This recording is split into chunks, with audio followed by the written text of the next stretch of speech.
Hi,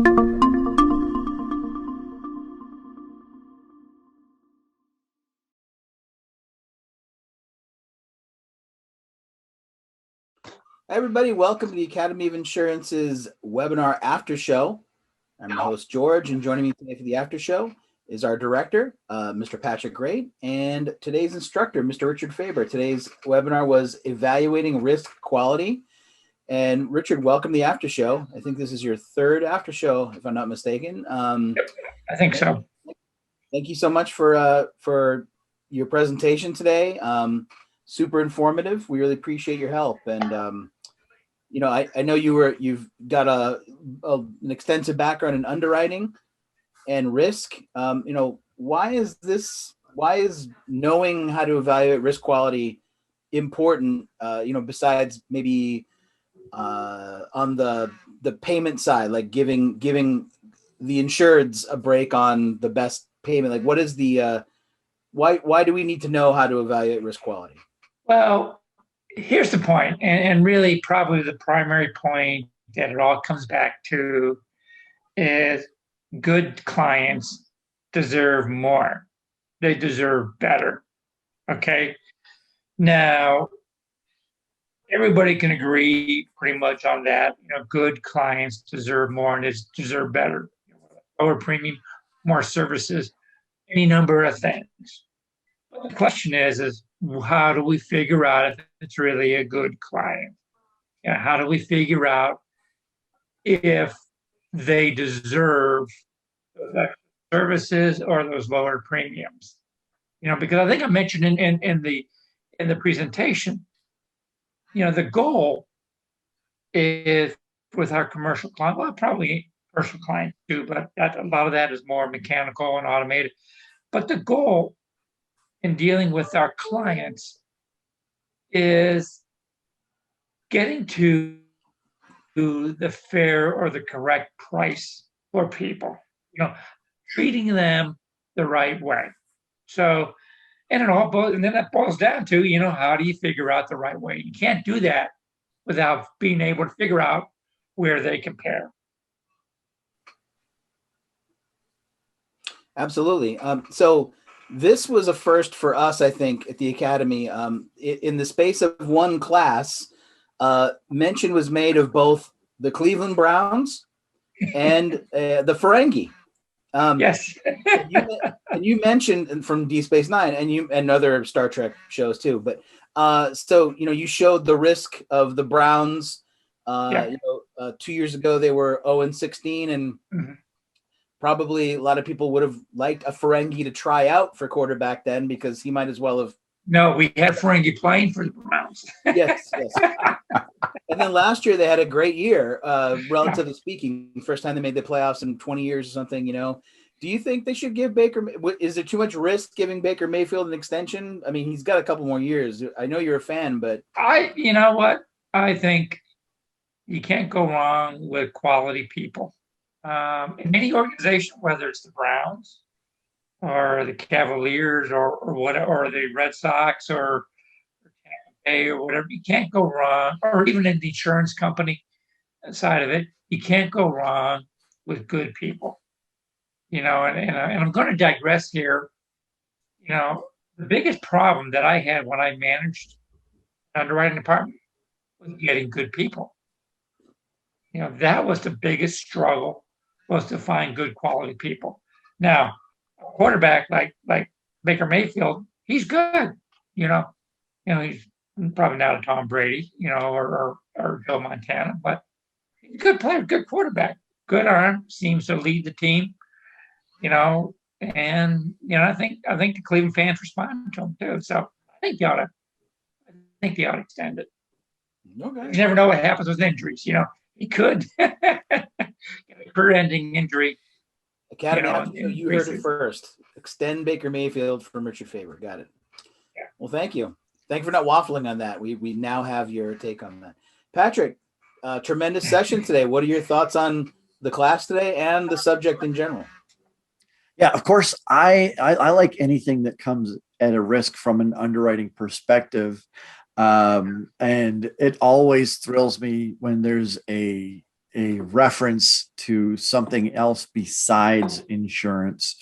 And Richard, what you didn't know is in the background, George and I were trying to figure out if there were actually 285 rules of acquisition for the Ferengi. And I looked it up. It's the truth. And the I was also grateful that when you showed a losing football team, you didn't try and default to my Buffalo Bills, who are also on the upswing. We will forgive the passing Tom Brady comment because, whatever, that not important. But one of the things that I thought was so intriguing is you talked about fair pricing and whatnot, and it took me back to my underwriting days when I had a particular agent who had a significant book of business with us, and when we were having discussions at the beginning of the year, what kind of increases are we looking to get? How are we trying to grow the book of business? And that agent, I had one agent in particular that would sit down with me over the phone, and we would have a discussion about his book of business, about the quality of the risks that he had, and the likelihood of him writing new business and keeping business, and perhaps even some business we needed to shed, or if not shed, price ourselves to the point where almost out of the market or whatever. Mm-hmm. And getting to the quality of a risk, that's more than just. It's more than just get the application in. And as you said at the beginning, no, this is the best company I've ever seen. Well, they can't always be the best. And sometimes you write a piece of business and wish you hadn't. And sometimes you don't write and wish that you had. Yeah. Oh, yeah. Oh, yeah. I've told underwriters, my background is almost all on the underwriting side, but I'm married to an agent, so I like to joke that I know, and they know themselves. I'm married to one. It's a split household, folks. It's a split household. But as I would always tell younger underwriters, I said, you want to have your book of business, 50% of your book of business, accounts that you think are above average. Just because they perform better, in hard markets and soft markets. Mm-hmm. That other half, you're going to have some marginal risks or bad ones that get in there. But, at least half above average, then the other half, the predominance of that being at least average risk. Mm-hmm. And priced accordingly. So, yeah. And really, it gets to, too, when I've done some underwriting audits, sometimes underwriters struggle with getting to what's the right or the fair price. Mm-hmm. And you can't really do that until you've made that determination of how good they are. Mm-hmm. Sure. If you haven't done that, giving credits is not justified. If you haven't done that, debiting is not justified. Until you've done that, you can't create a logical pricing scheme. Yeah. Patrick mentioned that you're a split household. Is Mrs. Faber also a Steelers fan as well, or? No, she's a Browns fan too. But actually, I root for the Bills too. I lived in Buffalo for 3 years. We root for the Arizona Cardinals. We still root for the Cleveland Browns. I don't think I could ever root for the Pittsburgh Steelers. That's just me. Good for you. We learned today about determining the quality of individual risks. And you had mentioned that you manage an underwriting department. Did you ever get an insured or potential insured that would shop around? Like if they didn't get a good price, did you ever get somebody that would come and try to give you a risk? And did you see what they, what the previous company evaluated it at, and you're like, what are you talking about? You know what I mean? That brings up a couple points. It's a matter of how people perceive things. A lot of underwriters, we said we don't want compulsive shop. But on the other side of the coin, knowing what I know, if I were the insurance buyer, I'd shop, because I know there's underwriters that have overpriced stuff and gouge. I've seen it with my very own eyes. You know, is there anything wrong with shopping? I would say no, there isn't. You know, insurers trying to get their best price, there's nothing wrong with that. Okay. You know, I also tell agents, and when I'm consulting with them, is that don't ever give out a target price because there is no upside to it. If your target price is too low, you'll get a declination. If it's too high, you'll get 10% below that target price, even though they could go 30% below that. So, you know, that's not something. Is expiring premium a fair value? Yeah, you know, but again, I think the value of a good underwriter is to try to reach that fair price. If they see something out of whack with the prior pricing, they should have discussions about it with the agent. Sure. Because, you know, getting to that fair price is all about being ethical too. You know, you would have given them that premium, you would have given them 30,000, but since the target premium expiring, so 50, you're only going to give them 45. You know, it's really not the right thing to do. You know, and maybe I'm oversimplifying or being overly dramatic or naive, but our role really is underwriters. As a professional underwriter, you try to get to the right price. If there's something wrong with existing pricing, you should have some discussion. Maybe there's something you missed, you know, or maybe they need to approach the insurer and say, you know what, we discovered this, that you haven't been treated fairly. Maybe you should still go back to that carrier that didn't treat you fairly and push them for a lower price, which, you know, it's a fair thing to do if you don't want to change carriers. There's sometimes problems with changing carriers. I get that. But, you know, having good valued conversation, it doesn't ever hurt. It never hurt me as an underwriter.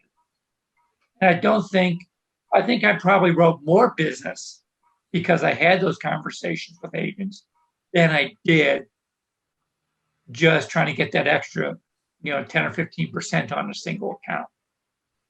Because when you hit, I think there's a lot of quotes about ethics, and I think one of my favorites was from Rex Tillerson, the former CEO of Exxon, and he says, once you've established your ethics, people don't ever question you anymore, and they know and they believe you that you're telling them what you're telling them is the truth and right.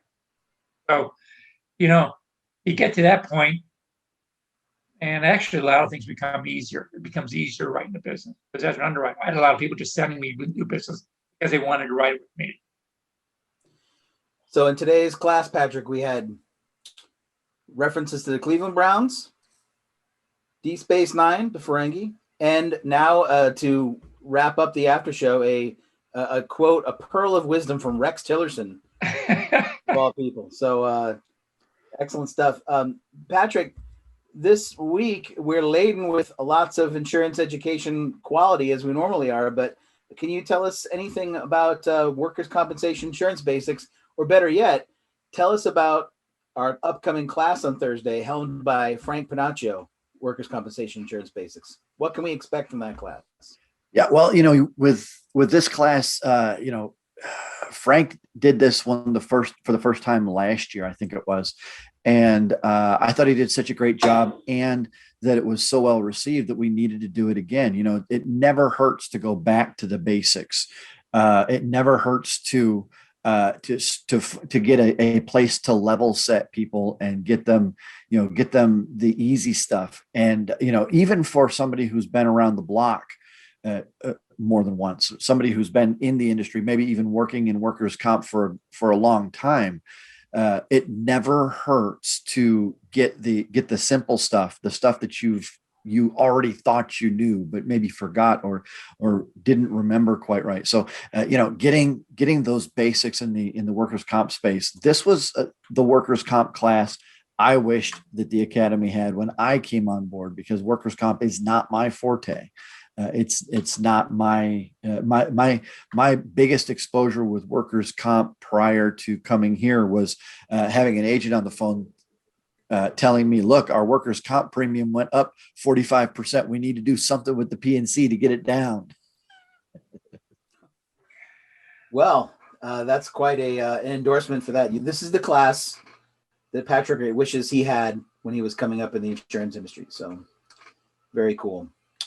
Patrick, thanks for coming to the after show as always. Richard, thank you so much again for your all your insights and your esoterica and your pop culture references.